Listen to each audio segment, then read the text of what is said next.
안녕하십니까, 지식소매상입니다. 최근 주식시장에 지독한 하락세가 이어지고 있죠. 간밤에 주요 지수가 모두 하락했고 특히 나스닥은 약 2% 떨어졌습니다.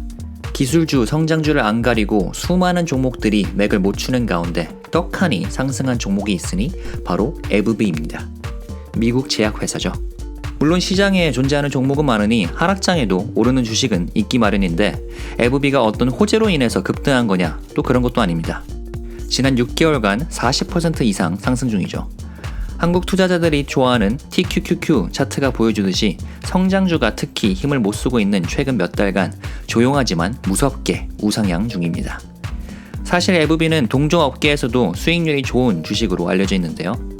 지난 10년간 S&P 제약업계 평균 수익률이 6%가 안 되는 반면 에브비는 상장 이후 수익률이 약 360%에 이릅니다. 이 회사는 2012년 말에 에보트랩이라는 제약회사로부터 스핀오프되어 상장한 케이스인데요. 주력 제품은 바로 자가면역 질환 치료제 휴미라였습니다. 에브비를 세계적인 제약사로 키워냄과 동시에 매출의 상당 부분을 차지한 약품이었죠. 이렇게 제약회사가 잘 만든 의약품 하나로 돈을 쓸어 담을 수 있는 이유는 바로 특허인데요. 에브비는 한동안 이게 주요 리스크로 꼽혔습니다.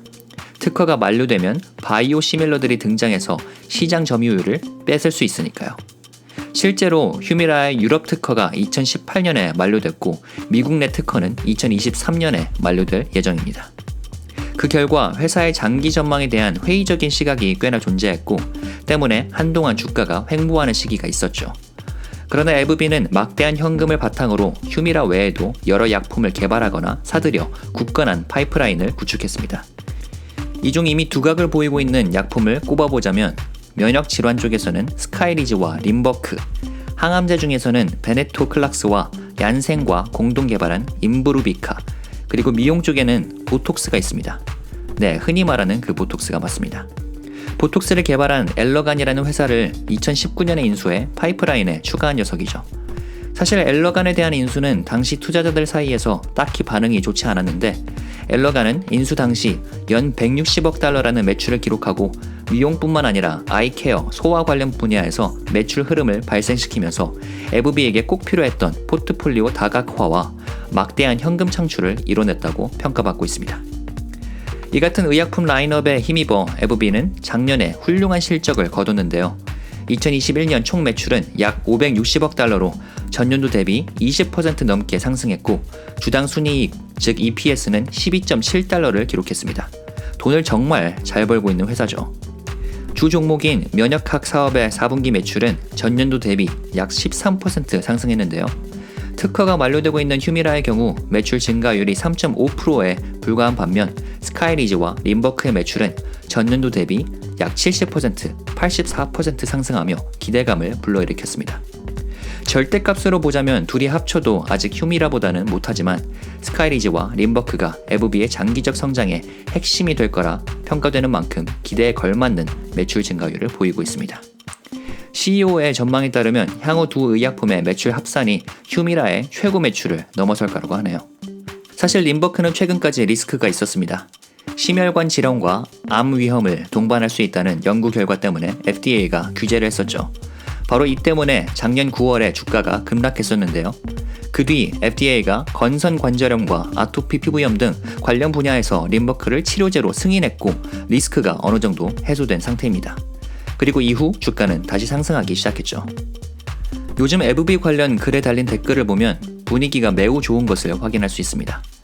에브비가 생애 최고의 주식이라는 댓글, 유일하게 후회되는 게 있다면 부분익절한 것이라는 댓글도 있고 평생 들고 갈 종목이라는 사람도 있죠. 그도 그럴 게 다른 투자자들이 손해를 보고 있는 요즘 시기에 오히려 수익을 보고 있으니 달달할 수밖에 없겠죠. 그러나 한편 다른 시각도 존재하는데요. 에브비에 장기 투자할 생각이지만 주가가 더 이상 싸지 않다는 의견입니다. 휴미라 특허 만료 이후 전망에 대한 논쟁 때문에 주식이 굉장히 저평가됐던 때가 존재했지만 그 시기가 지난 지금 주가는 오히려 비싼 축에 속한다는 거죠. 작년 9월 FDA 규제 이슈 때문에 급락했을 때가 에브비에 올인할 수 있었던 마지막 기회였다는 말도 있네요. 확실히 최근 주가 상승 추이는 진입이 어렵게 느껴질 만큼 무섭긴 합니다. 그리고 사람의 건강을 다루는 제약회사 특성상 규제라든가 정치적 리스크가 터지면 주가도 피해를 면할 수 없습니다. 그러나 에브비는 배당 때문에 매력을 느끼는 투자자도 많죠. 기업이 50년 연속 배당을 늘리면 배당왕이라고 불리게 되는데 에브비는 에볼랩 산하에 있었던 시기를 고려하면 올해가 꼭 50년째 되는 해입니다. 이제 배당왕이 될 수 있는 거죠. 현재 기준으로 에브비는 분기마다 주식 한 주에 1.41달러를 지급합니다. 1년에 5.64달러에 해당하는 양이죠. 배당 수익률은 3.78%. 한때 배당 수익률이 5%가 넘는 시기가 있었던 걸 생각하면 밸류에이션 면에서 매력도가 상대적으로 낮아졌지만 여전히 배당 투자자들이 좋아하는 주식이죠. 과연 에브비는 올해 얼마나 더 오를 수 있을까요? 변동성이 앞으로도 심해질 것 같은 2022년, 얼마나 많은 투자자들이 이 종목으로 피난을 오게 될까요? 아니면 기술 성장주들이 바닥을 다지고 나스닥 중심으로 불장이 또 한 번 시작되면 에브비의 상승세도 둔화되게 될까요? 유심히 지켜보도록 하겠습니다. 그럼 오늘 리뷰 마치겠습니다. 지금까지 지식소매상이었습니다. 감사합니다.